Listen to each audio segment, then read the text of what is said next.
Chronic.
Tick, tick, tick, tick, brother.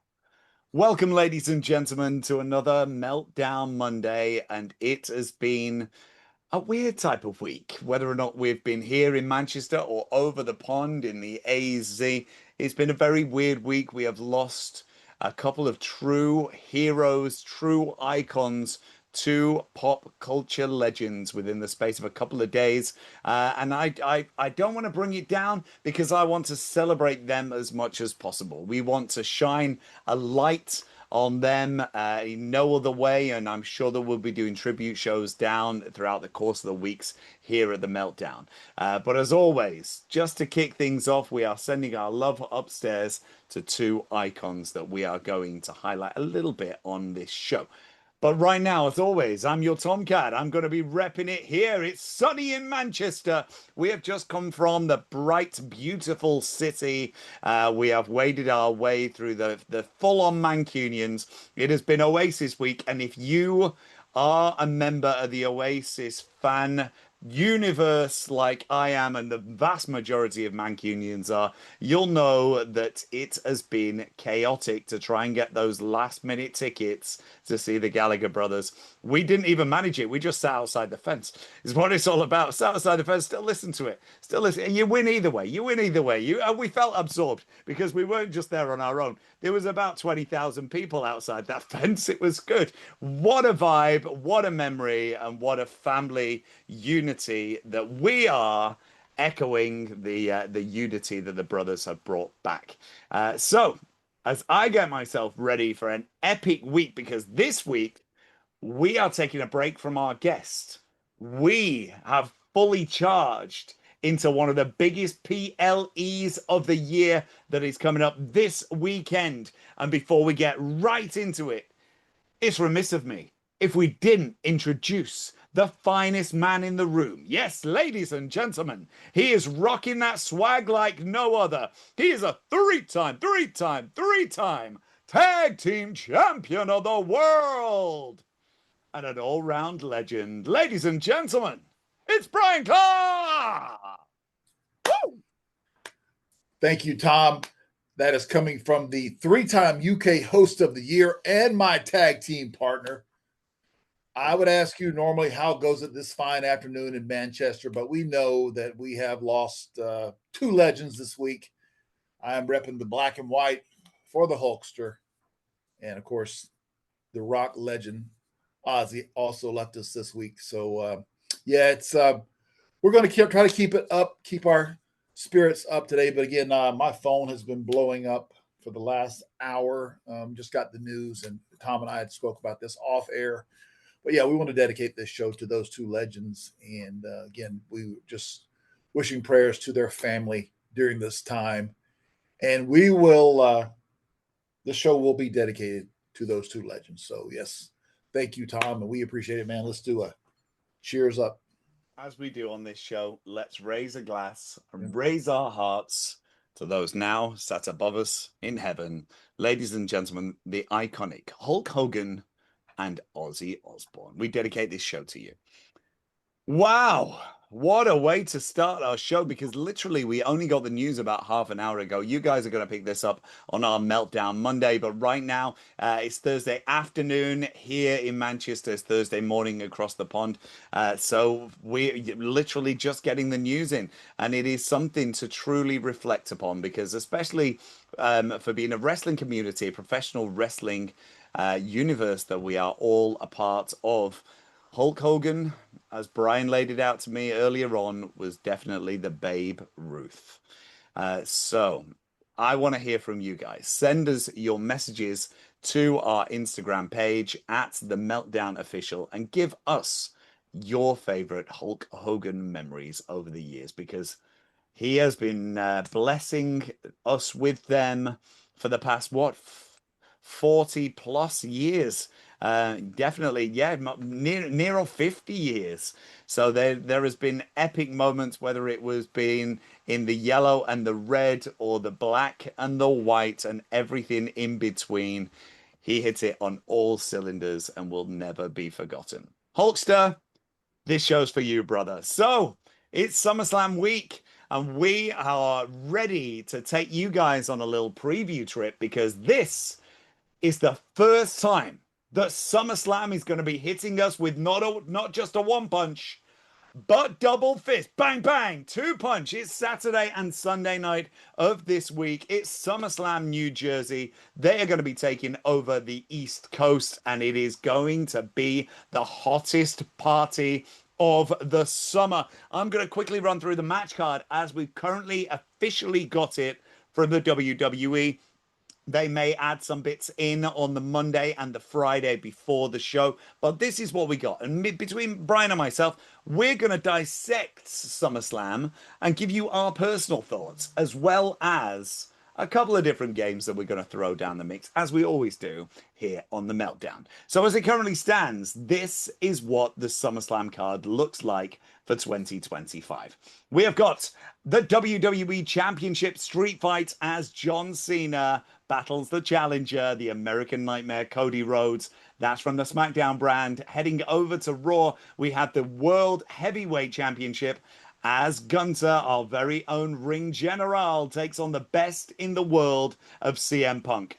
Rhea Ripley, Naomi, and Io Sky are going into a three-way dance for the WWE Women's title, sure to be a banger. And Tiffany Stratton is going to put her strap on the line against Jade Cargill. Randy Orton is going to be teaming with Jelly Roll and against Drew McIntyre and Logan Paul. Our women's intercontinental champion Becky Lynch is going to be putting that title on the line against Lyra Valkyria, and the women's tag team title is also going to be defended as Raquel Rodriguez and Roxanne Perez take on Charlotte Flair and Alexa Bliss. The US title is going to be in a steel cage match. Wow, there are so many titles on the line. Solo Sikoa takes on Jacob Fatu. The IC title is going to be contested as Dominic Mysterio takes on AJ Styles. That is our current lineup. Wow, I am exhausted just from reading the list, Brian. But what do you think? Stacked show? Absolutely, it is, Tom. So you take a breath and let me just drop some knowledge on our crew, okay? This is Yes. the 38th. Yeah, this is the 38th annual. I didn't know there had been that many. I'm like, wow. 38th annual SummerSlam. Of course, this Saturday, August the 2nd, and Sunday, August the 3rd. Live both nights, streaming on Peacock from East Rutherford, New Jersey at MetLife Stadium. That is an NFL football stadium for anybody who is not familiar with MetLife. The stadium capacity is 82,000. So the question is, how many maniacs will be there for one night and then the second night? Is it possible they would put 80,000 each night? Who knows? Those are WrestleMania type numbers. And again, they are building this a 2-day event. This is going to be massive, especially for the East Coast, where all the cities of New York, Pennsylvania, Philly, upstate New York, everyone is going to be at MetLife. I think it's actually a great location. If they start the show later in the evening and not so much heat outside, that's going to help a lot. But again, we got a ton to unpack. We have got a stacked 2 cards, not a stacked card, but 2. So I'm looking forward to it. And we can get into some discussion. So if the Tomcat is ready to unpack, I say we do it. I'm always ready. It is definitely going to be a hot town, summer in the city. East Rutherford, New Jersey is going to be a pop-in as they are going to be the epicenter of the pro wrestling universe this particular weekend. And we know that Brian's phone is blowing up. Well, everybody's is blowing up this week. It is going to be an epic sensation as the WWE once again takes over New Jersey. Now, as we run through that match card, which will ultimately get split over 2 nights, my question last week to you via our Meltdown mailbag was how you think the WWE are going to do over the 2 night run. It's a first.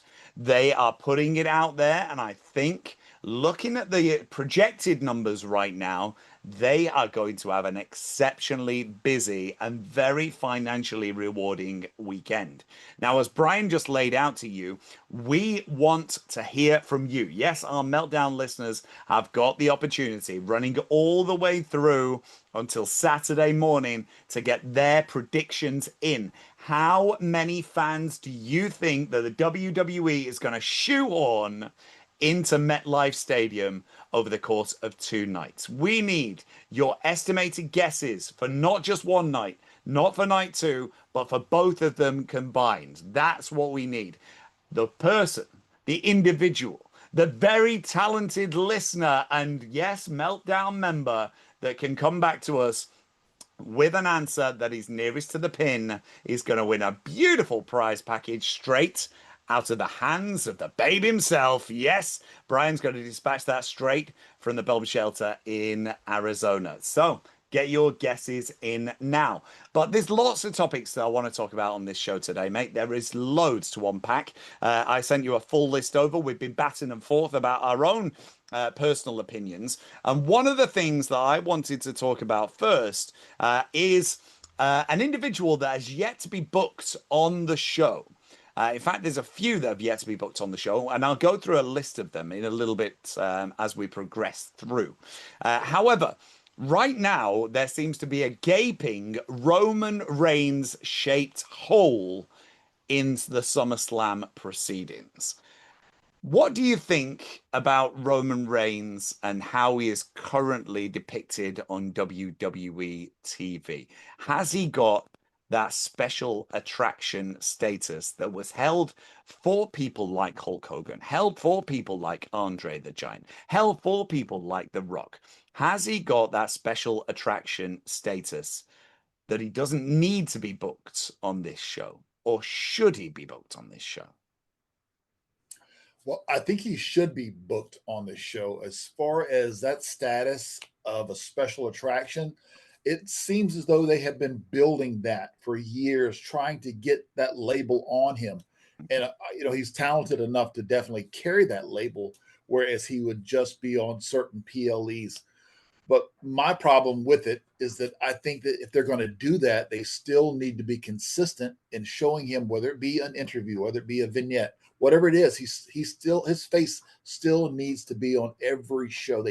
People need to see him because, hey, out of sight, out of mind.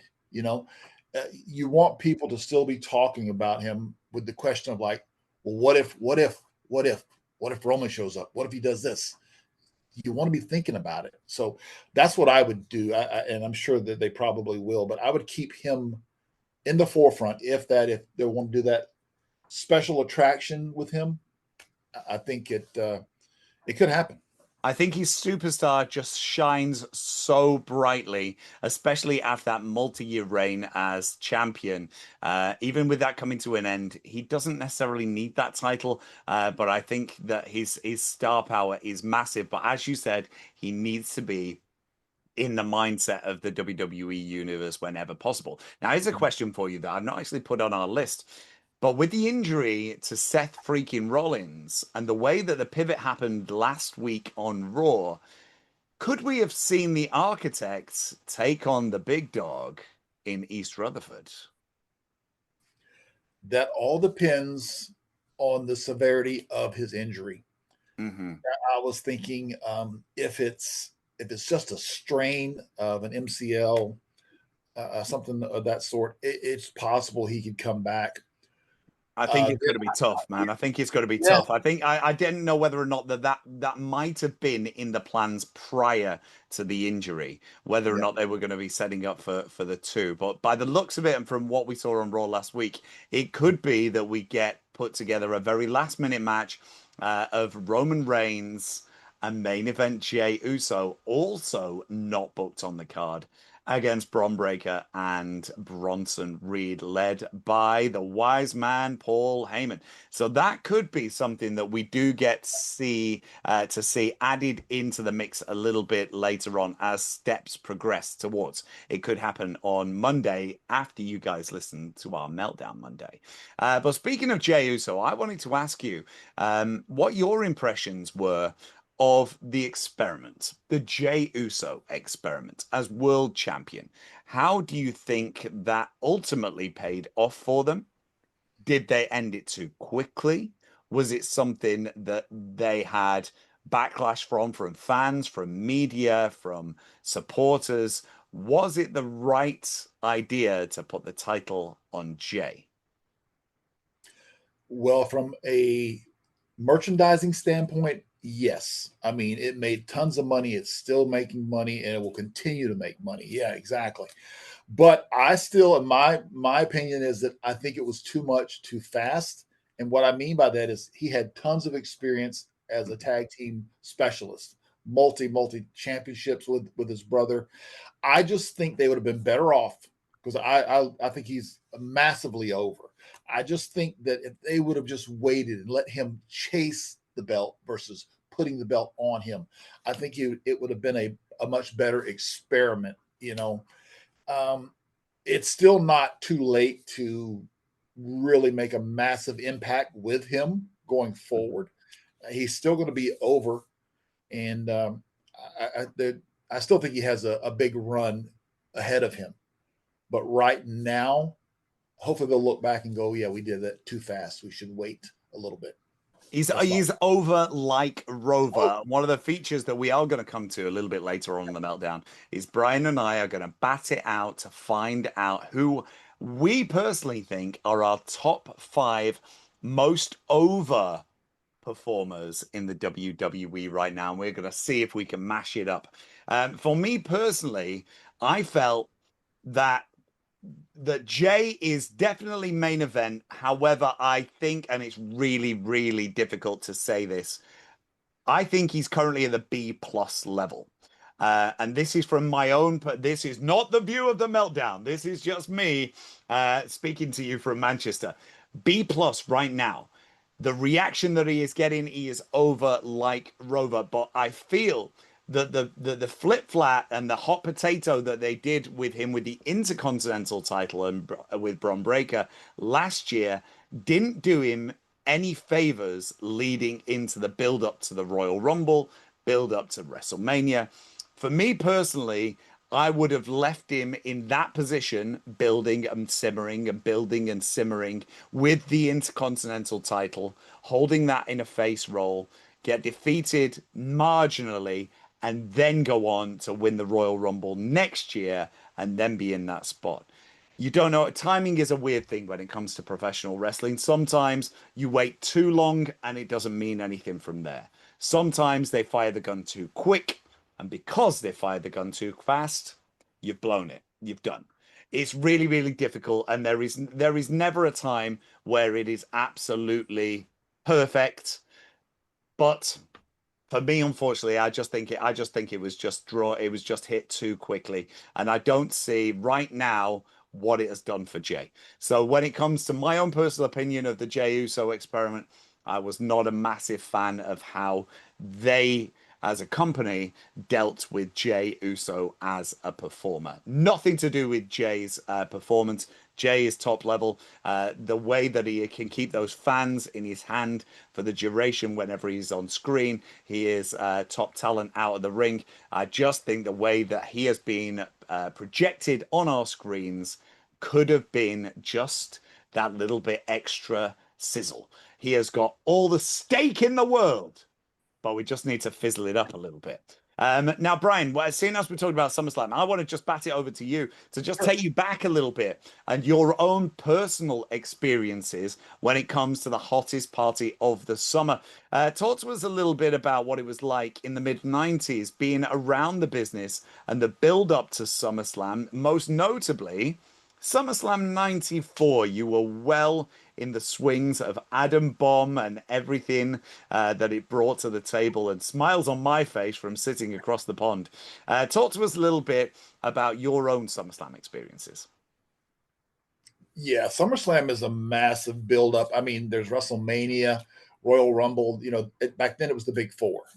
Now it's the Big Five because they include Money in the Bank in that.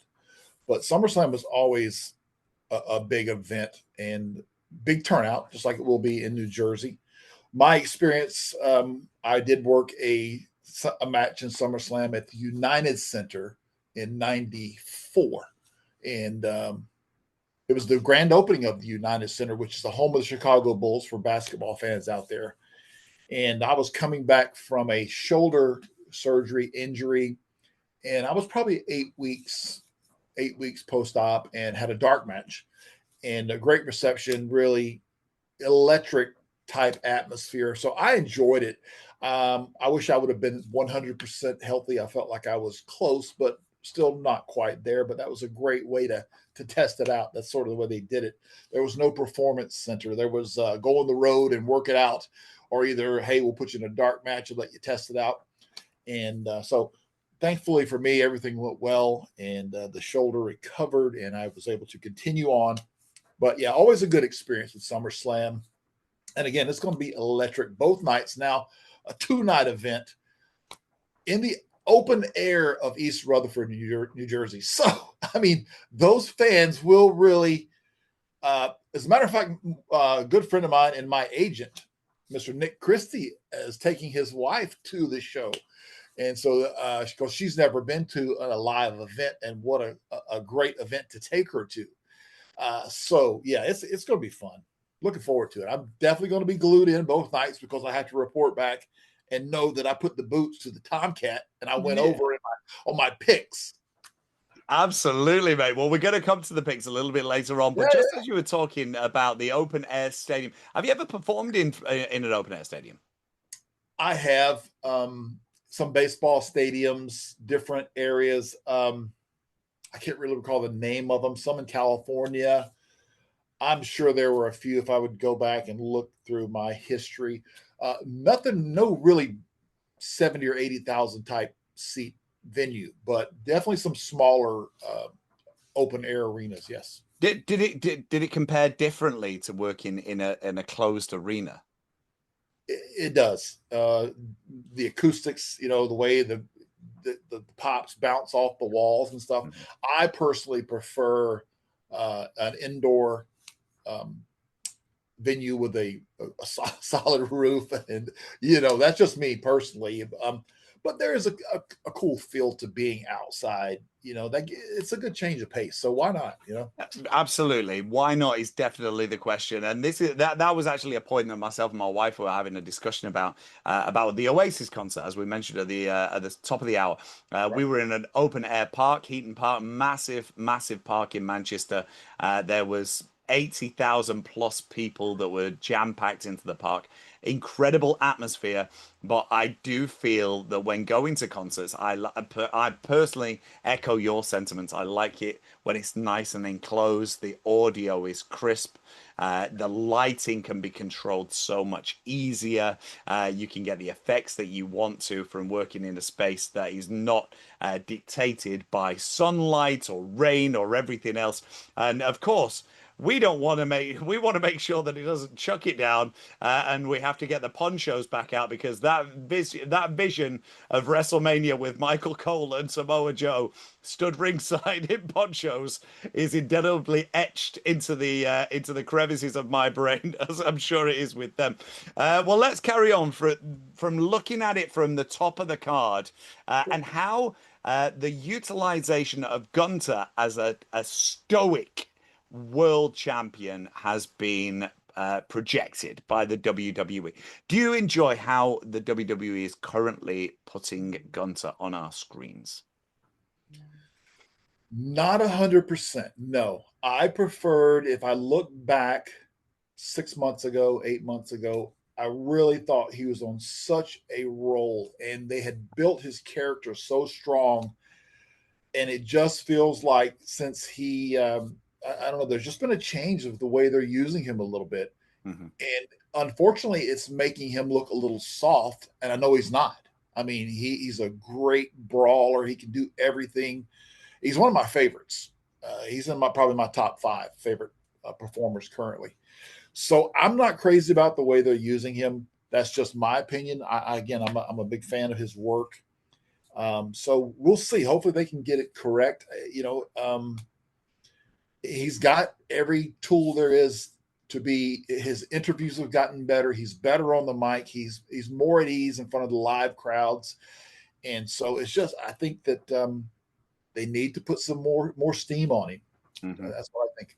I completely agree. One feature that I did really like that is fresh in my memory is the absolute destruction of Jimmy Uso prior to WrestleMania, when he handcuffed him to the ropes and he was bloody and he was bleeding. He was screaming out for his brother. That was something that I thought was really going to take Gunter over that hill for me. If he could show that killer instinct at all times, I feel that it would really just shine that light just so much brighter on him. But I completely agree with you. Now, looking at his opponent for SummerSlam, we have the best in the world of CM Punk. Question that I have for you is, should CM Punk go over and win the title in this match? No. I'll probably get heat for that. So what? This is the meltdown. Hey, this is the meltdown, and we are known for heat. It's okay. I can handle it. We're nuclear, brother. I can handle it. No, I just, like I said, I'm a fan of Gunther's work, and I don't think he's had the run long enough to put the title on Punk. Maybe, but then again, maybe they're seeing better numbers with Punk and a much bigger merchandising money side of it. So there's that. Mm-hmm. But it's not my company. But we're here just to give our honest feedback of what we think, and I think that Gunther should remain champion. It's just too early, I think, for him not to be right now. And what would be the point? What would be the point of taking it off Jay with the build-up that they did give him from the Royal Rumble to WrestleMania? What would be the point to have defeated him in the manner that they did, which didn't do a hell of a lot for Jay, to then put it on Gunter and then have him defeated by CM Punk? For me, it does nothing. So to our best in the world, yes, we have checked our watches, and I don't think it's clobbering time this coming weekend.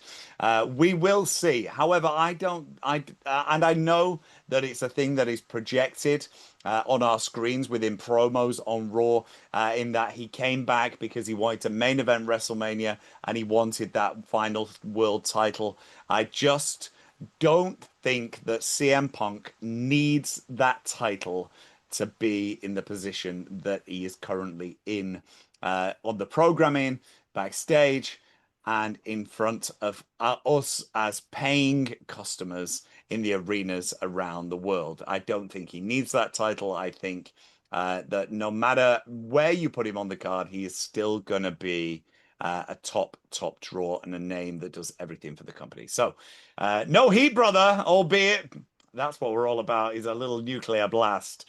But I think that Gunter is going to be going over. I am going to be giving Bryan this full list. He is going to go quick fire, as we do with all our guests here on the Meltdown, as to who he thinks is going to go over. Those hands are going to be up. Boom, boom. We're going to take a little retrospective as we progress through. Now, as we're talking about the top of the card, and from a name that has always been synonymous over 25 years with being the biggest babyface in the company, to now flying the flag on the dark side, we can still see you, Mr. Cena. John Cena is going to be taking on Cody Rhodes in a street fight over in East Rutherford. Now, from the promo that was cut on SmackDown, John came across definitely in more of a chicken shit heel capacity than he has done over the past few weeks. A couple of questions for you on this. When would you pull the trigger and move John back to the babyface side of the fence before his retirement comes in December? I think that's the key word there is in December.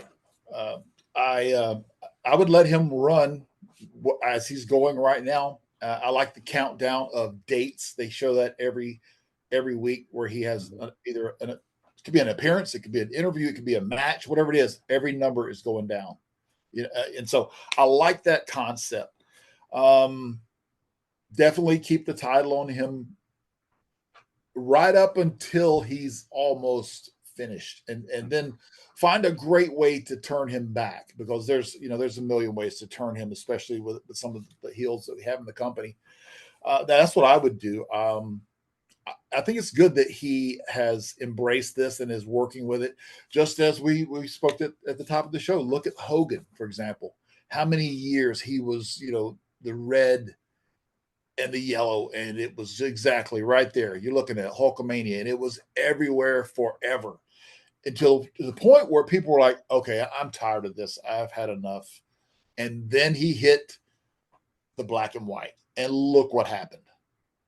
So again, I think Cena needs to just keep rolling in the same direction that he's going, and then he can switch it back and be just a massive pop with the right person. That's the key. It's the right person. That right person is definitely what we are looking for. Now, when speaking of the right person, what do you think of the American Nightmare switching sides? Could we see Cody take on a darker persona in the coming weeks and months, leading up towards our next big PLE, which ultimately will be the Survivor Series? I feel that the way that his reactions have been with the crowd over the past few months since WrestleMania have been a little bit quieter than they were when he was champion. Could we see a switch up for Cody? So what you're saying, Tomcat, is Cody is losing a little bit of steam, right? Even though he has lost a little bit, I will agree with you. I still think it is too early to turn him. I would wait and milk it as long as you can. It's just, he's been back with the company. I what, 2 years now, maybe less. Yep. And I would 3 wait. years, I think it is. 3 Three. years. Okay, yeah. Hey, time flies. Yeah, I would wait a little bit. I mean, he's another guy that is massive with the merchandise. I mean, and that is big revenue for the company. I mean, And with the kids as well, right? yeah, here's the title the belt. promotional appearances. He's doing the Wheatley vodka endorsements. He's got his own podcast now. There's so many layers to that money-making machine. So I would think that they would hold off on that for a while. Okay, that's interesting to hear, but wonderful to hear a professional's perspective of it. Let's see how that journey progresses, whether it be in a tour bus or not. I'm not saying it's not going to ever happen. I just think it's a little early, Tom, but I definitely could see it down the line. Okay, here's my prediction straight out of the gate. And let's see, seeing as we're currently sat at the end of July, and we've got a little bit of time, but we can always look back on this show. This is my prediction right now, is that Cena goes over at SummerSlam, and the build-up and the build-up and the build-up takes us to the Survivor Series, where we have a double turn of Cody and Cena. So it is reimagining the Bret Hart Austin from WrestleMania 13, where both went in one way and both came out the other way. Let's see. That's my own personal prediction. And for those of you that stick with us all the way through, we're one big family. Please feel free to send me your messages to tell me I am completely wrong in November. As Bryan said, the WWE have so much invested in Cody right now as a babyface. I just feel that little extra steam will come from dropping him on the other side of the bracket. But that also comes with CM Punk, right? Because through hearing interviews and reading all sorts of different paraphernalia across the internet wrestling community, CM Punk much prefers to play the role of a heel than he does babyface. But why would he be a heel at this stage of his career? He's just so phenomenal on the microphone as to what he does. He's pulling people in. There is no point in turning CM Punk. But I do feel that when it comes to a Cody Rhodes, that trigger can be pulled. Now, as we get everything set up and ready for a wonderful evening or two in East Rutherford, I want to ask you a question about our very own general managers, Nick, Aldis, and Adam Pearce. All right, before we get to that, here's the pin. I'm marking this on my calendar. The Tomcat says November is the date, which is San Diego, which is a good friend of ours, Soto619, who has a big show on the TikTok universe and all over social media. So a big shout out to Soto619. He will be in San Diego, and he can witness a double turn, according to the Tomcat himself. So mark your calendars, ladies and gentlemen. Pick up the pen. The Tomcat has booked the finish for San Diego. Okay. Well, I'll tell you what, in fairness, that's a pretty good shout, right? But I'll never be anywhere near the best booker in the business, and that is my big brother across the pond. Yes, better than Bill Watts. Well, speaking of the bookers, as we've just laid it out, is our general managers of Raw and SmackDown. What do you think of the authority figures that we currently have placed on the WWE television? I really think they do a really good job. Both those guys, they speak really well. They always have good interviews, and they're all over the show because there's so many segments that they are involved in. I think their look is different, but they are a perfect part of the system, which is television, whether it be a 2-hour show, 2.5 hours on USA or Netflix or Peacock. Either way, I think they do a great job. I like them both. But I always liked a little bit of a heel persona. Yeah. A la Vicky Guerrero. Mm-hmm. There's always, there's just a little bit more fun, I should say. The word I'm going to use is fun when you got that heel side of a GM in there, because they can get away with a little bit more, or at least attempt to, right? Absolutely. I mean, for me, I always remember it back to, I mean, you can take it back to the 80s and 90s. When you saw Jack Tunney on your screen as the president, you know that the was going down and something really monumental was about to happen. And then as we progressed a little bit further in, we had Gorilla Monsoon, interim president Roddy Piper. And then we get into the late 1990s when Mr. McMahon was revealed as the owner on screen. And he took it to a whole new level of heel persona in an authority figure.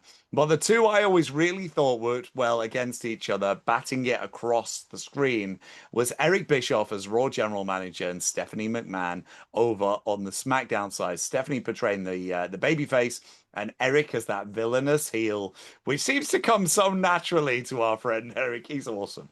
He is so cool. I really loved that dynamic. And whenever they shared a screen, the PLEs, it was magic. It was great.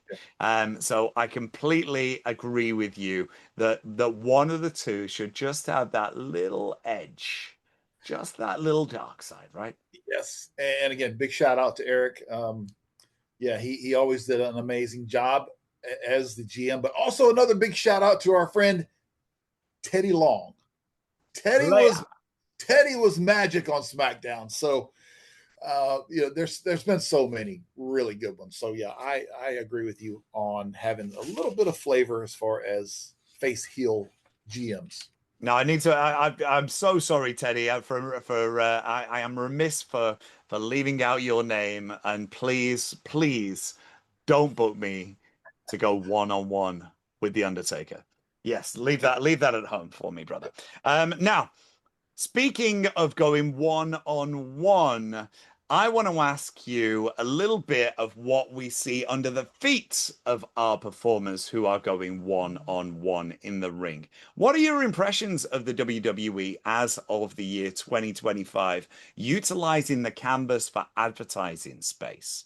Vince always said it was sacred ground, but what are the opinions of the performers that perform on it? Because I know from you personally working in WCW, that was an area that they used with, especially with like Slim Jim, Halloween Havoc, that they used the space for advertising. What are your impressions? I think once the bell rings, you never even think about it.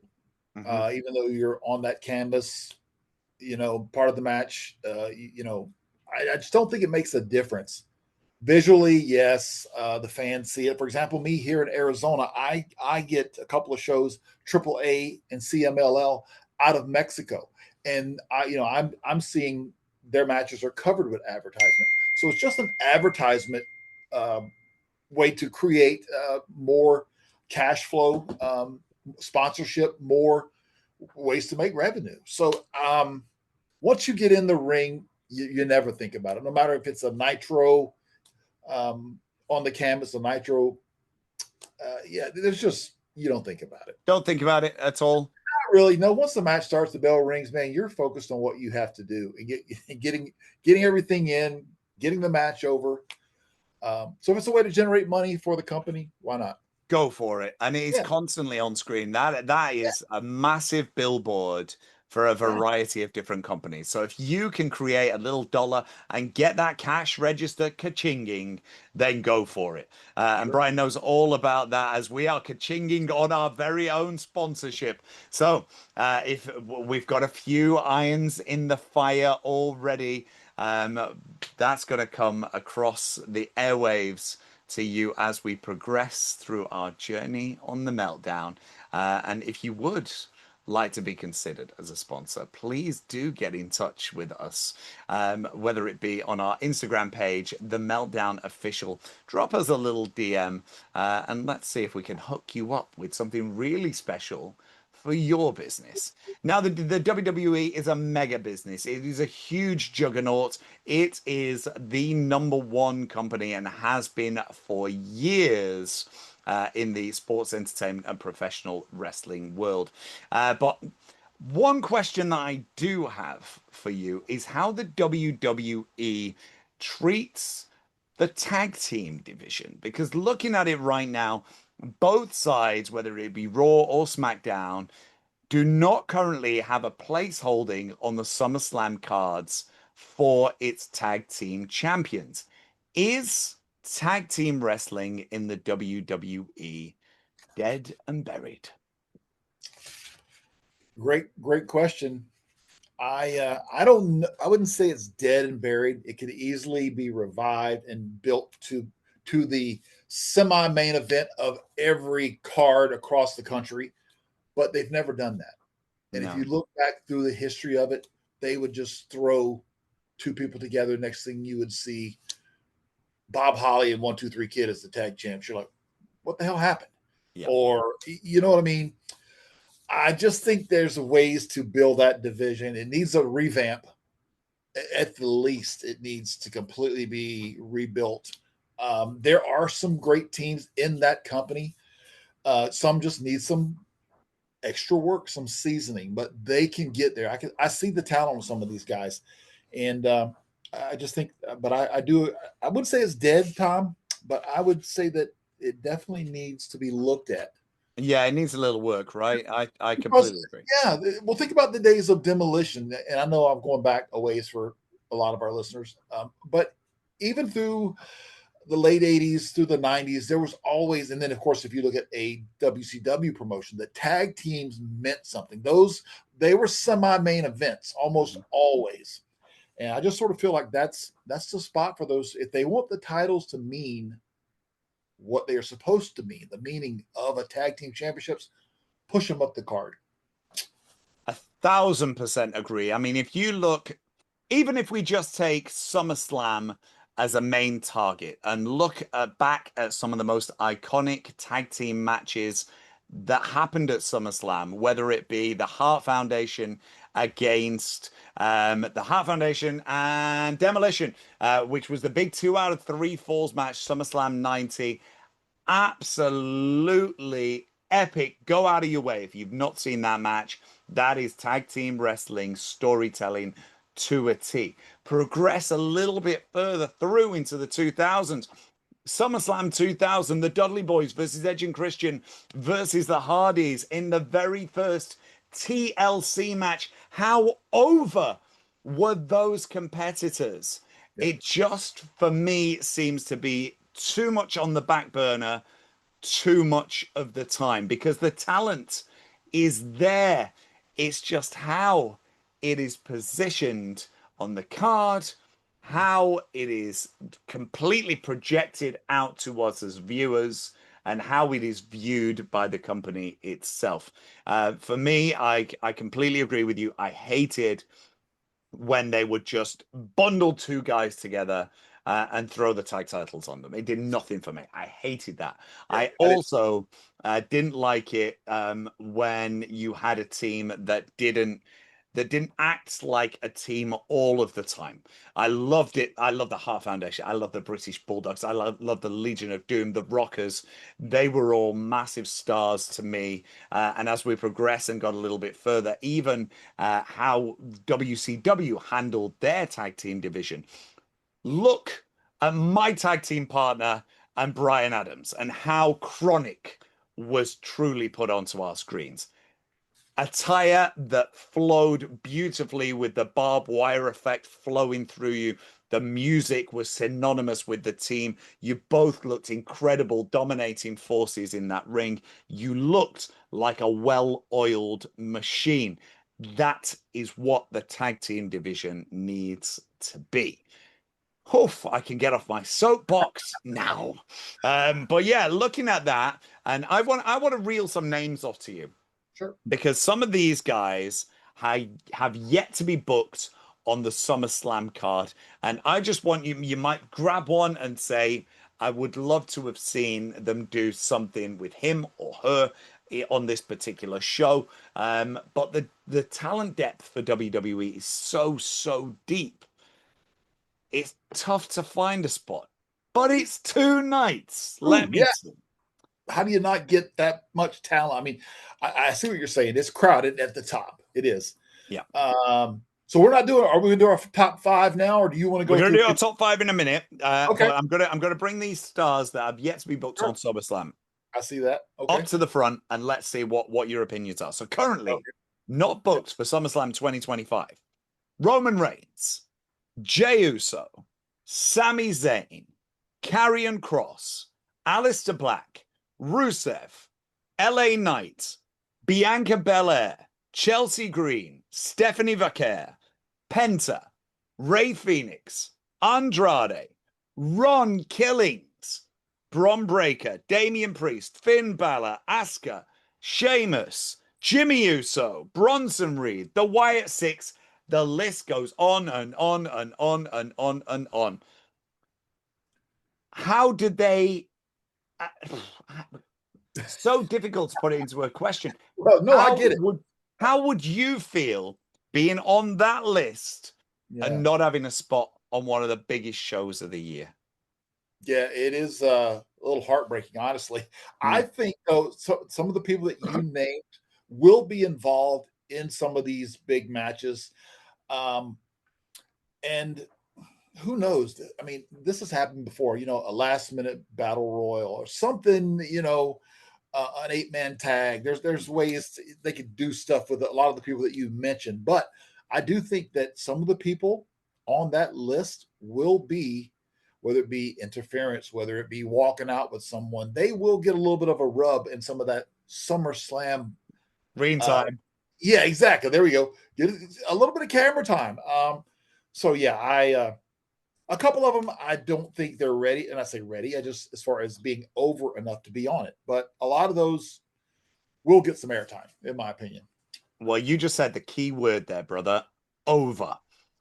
We are going to find out right now. Oh, this is good. I've been waiting for Monday. You've been Yeah. waiting for this, Oh, brother. yeah. I've got my list. I have been waiting. Tell them, let them know. I have been waiting. Did they say it one more time? Okay, all right. That's just opening the door, mate. That's for the masses outside of the bomb shelter. They're waiting for this right now. Right. We're going to find out. We're going to find out who Bryan Clark's top 5 over WWE superstars are right now. So reel them off to me, brother. Who do you think are the top 5 over talent on our screens? Just from what I get and the reaction I see these people get each and every week, I'm just going to say for the last at least 6 months, but maybe longer in some cases. Now, you're going to try to match some of mine. Is that right? Yeah, I've got my list. It's all written here. Okay, I've got my list written down right here for proof. Okay, in my notes. Yeah, that's okay. I had it up there so fast you didn't see that. All right, here we go. Number 1, and again, the order is not. I'm just going to name them for you. You ready? Is everyone in the Meltdown universe ready? Everyone listening, as you're rolling down the interstate with the Tomcat and the creation of devastation. Here are my top 5. Chelsea Green, LA Knight. Yeah, I said it.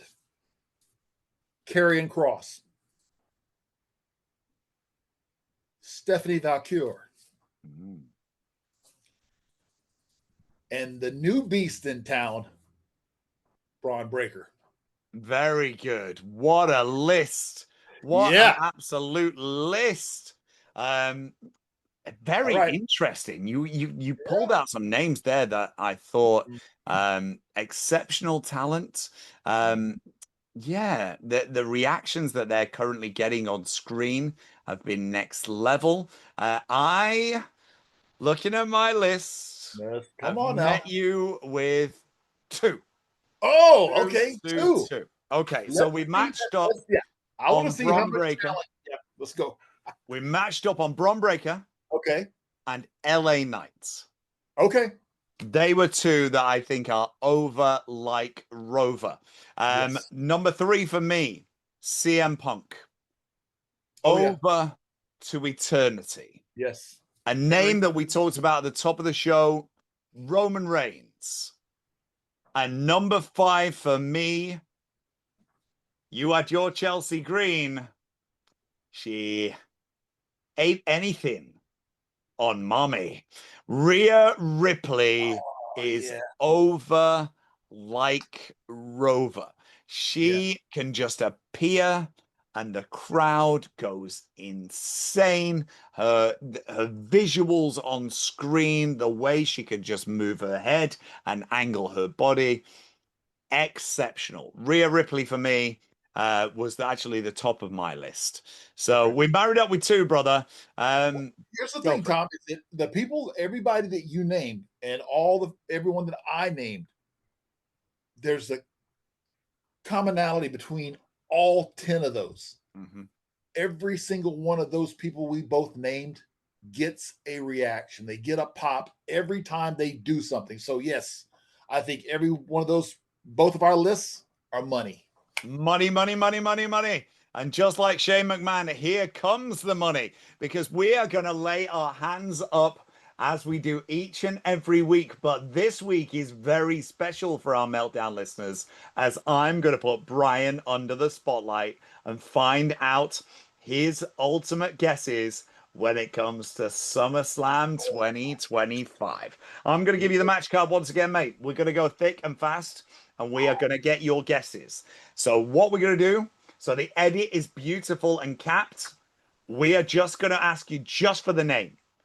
That's all we need, just the name. Boom. And then if you want to delve into it after we've finished, let's delve into it after we've finished. But Bryan Clark, it's time to flex it, brother. Are you ready? How are they doing outside? Are they still popping outside? Let's see. Open that door. Hold on. You guys ready? Wait. I know. I got to close the door. I knew they will. Shut that door. Bang. The door's closed. We're ready to go. All right, let's No start top bias the card. here. No bias. I'm just going by what my opinions on what I think. Lay it out. John Cena or Cody Rhodes? John Cena. Boom. Gunter or CM Punk? Gunther. Rhea Ripley, Naomi, Io Sky. Need 3 hands. Naomi retains. Boom. Tiffany Stratton or Jade Cargill? Tiffany Stratton. Randy Orton and Jelly Roll or Drew McIntyre and Logan Paul? You definitely got to go with Jelly Roll and Randy Orton. We'll come back to that in a moment. Yep. Becky Lynch or Lyra Valkyria? Becky Lynch.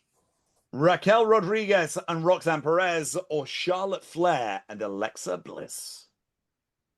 I'm going to go with Charlotte and Alexis. Solo Sikoa or Jacob Fatu? Jacob Fatu. Dominic Mysterio or AJ Styles? Gonna stick with Dominic. There's the guesses all in, brother. Let's see as we get to Monday of next week how well you did. Yeah. Those were tough because there's a lot of different variables in this situation. For example, the Jelly Roll and Randy.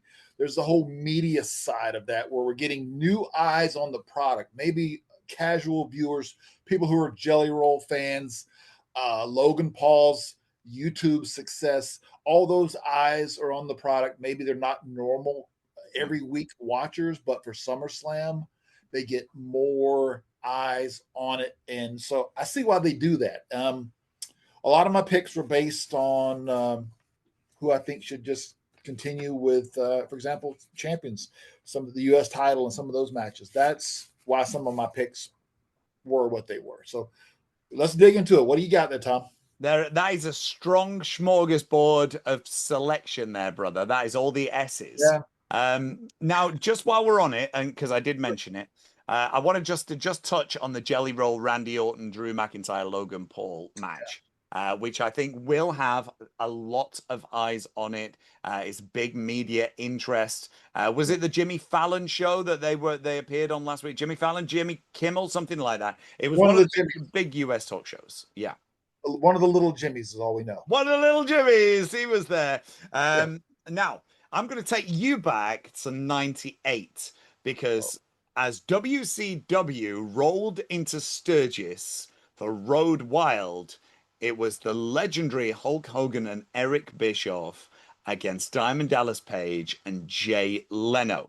Now, as analysts, we've just talked about media influence and eyes on the product, but as a performer in 1998, what was your impressions of having Jay Leno main event the pay-per-view? Not a fan of it being the main event. Nothing against Jay. I enjoyed him and his show, but I understand why they did it to get the rub from the late night fans. Yeah. And for the crossover, you know what I mean? But he really shouldn't have been in the ring. He probably would tell you the same thing. At least with Jelly Roll, I know he's putting in some work. I know he's at the center down in Florida getting trained. They're helping him out. He's done a massive weight loss. So he has an idea, more so than Jay. And not saying that Jay didn't work on it some, but remember, he had that full commitment of his nightly show. Mm-hmm. That took up a lot of time. But not a fan of it being the main event. As far as it being an attraction on the show, I'm okay with that part of it. Yes. We're fine with that. We're fine with that. And if you look on the other flip side as well, you've got Drew McIntyre and Logan Paul, who I'm sure will be doing everything in their power to make Jelly look like $1 million. And from the weight loss that he's dropped about 200 pounds, mate. I mean, that's a round of applause worthy, brother. Keep on going. Keep going. You're an absolute legend for that. Well done to you. Now, to all our wonderful Meltdown listeners out there, we do need to hear from you guys. to be in with a chance of winning a wonderful Meltdown package delivered full of goodies directly to your door, all you need to do is give us your opinion of how many people we are going to cram into MetLife Stadium over the course of 2 nights. That's how long we need, both nights. Yes, we are looking for your guess of how much of a capacity they're going to draw over the course of 2 nights. The person who is nearest to the pin is going to win a beautiful prize package. You can get your entry in by sending us a message down to our Instagram page at the Meltdown Official, and we'll announce our winner after SummerSlam as all wrapped up in a nice big bow. So, my question for Bryan: are we looking forward to the weekend? I tell you, 2 days jam-packed. It's the first for a 2-day event for SummerSlam. I'm very interested to see the turnout. I think the numbers will be impressive. I don't know if they will put 82,000 each night. That will probably, I'll be shocked if they do that well. But hey, you never know. It's the East Coast. There are so many fans in that area of New York, of Pennsylvania, New Jersey. There's a ton of wrestling fans in that area. They've always done really well. They can get the MSG crowd. They can get the Philly crowd. Again, it's very possible for them to do some great numbers, and I hope they do. Yeah. Do you want to give us a guess? I've got my number written down in front of me for how many I think they're going to cram in over 2 days. Shall I give you my number first? Whoever is nearest gets to pick a next feature on the next show. Let's see what we've got. All right, you ready? I'm going for over the course of the 2 days, bearing in mind that it's 82,000 as a maximum capacity per night. I'm going to say 136,000. That's my total. Let's see if they live up to that dream. What did we say? 136,000. What are you saying, Bryan? That's a big number, Tom. But it's not capacity. Because if yes, you bear in mind that it was 82 for each, we could hit 164, right? Yeah. So you said 130. 136. 136. I'll go a little lower. I'll go say 125. 125? 125, yeah. Okay, it's marked down. I've marked it like you did. Really, yeah, that's still a big number for 2 days. For the first time as well, for the first time ever. So yeah, if they hit anywhere close to either one of our numbers, they will be very happy. I think. Again, we'll see. We will see. We will see. It's what it's all about, because directly after SummerSlam, the WWE is going international in September, as they are going to bring the Clash in Paris to our beautiful viewing screens. So let's see what the fallout from the hottest party of the summer brings to the European shores. And speaking of international, we are all international here on the Meltdown, from having amazing guests from Canada, from Japan, from Germany, from the US, to me here in the UK. And yes, we are diving into Mexico in the next few weeks.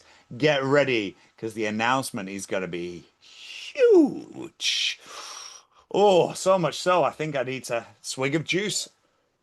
Yes, Tom, we are international. Others talk about it. We are about it. I mean, I've been up at 5 a.m. and had an interview with the legend Harry Smith. I mean, Davey Boy Jr.'s, he's doing amazing work in all Japan. We've had PCO throughout, Alex Wright in Germany, but guess what? We are still going international again, and Mexico is the target. And this luchador, this amazing talent in the U.S., he has had a great career all around the world, including the UK. Big surprise coming up. And speaking of surprises, another one. I'll just go ahead and drop you this one. You ready? Ready. Guess what I'm doing Saturday night? What are you doing Saturday night, Bryan? I'm having dinner with a few friends of mine in Tucson.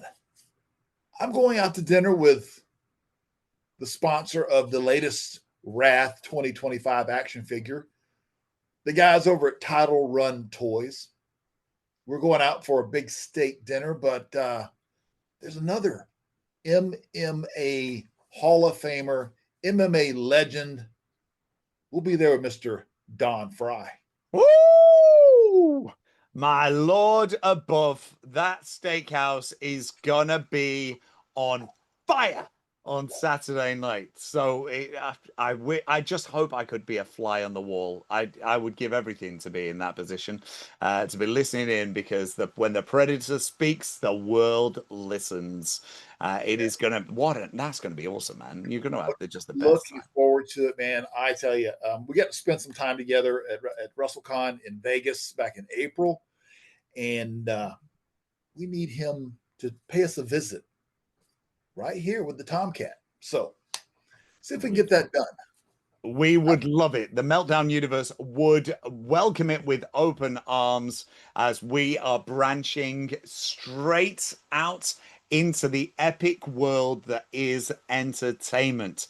So let me know what you guys want to hear about on the Meltdown. Do you want us to keep hitting it hard over the world of professional wrestling, or would you like to see us contact other members of the celebrity world? Have you got favorites in the acting profession? Have you got favorites in other sports? Have you got favorites in the literary universe? Bryan and I are expanding the Meltdown to be all inclusive. While keeping wrestling at our heart, we want to make sure that this is a completely inclusive show. It is going to be epic, and we are going to take it from strength to strength to strength as the weeks go on. Now, as we are inviting you to do so, let us know some names of who you would love to hear appear on the show. And also, the Meltdown mailbag is open once again. We put a close on it because we're doing a preview show, but that Meltdown mailbag is open, ready for next week. Send us your messages over to @the_Meltdown_official on Instagram. Of course, follow the big man, follow myself on all our social media channels. You'll see them ticking along at the bottom of your screen. We love to hear from you. We love the support. We love the feedback online. It's wonderful to read your comments and know that what we're doing means something to you. So, as we get ready to put a nice big SummerSlam sized bow on another epic episode of The Meltdown, I'd just like to thank you all. And once again, we are sending our best support and love out to the families of Ozzy Osbourne and Hulk Hogan today. And for the memories that you gave us, thank you. From me here in Manchester, my name's Tom Finkill. We'll see you all soon. Bye-bye.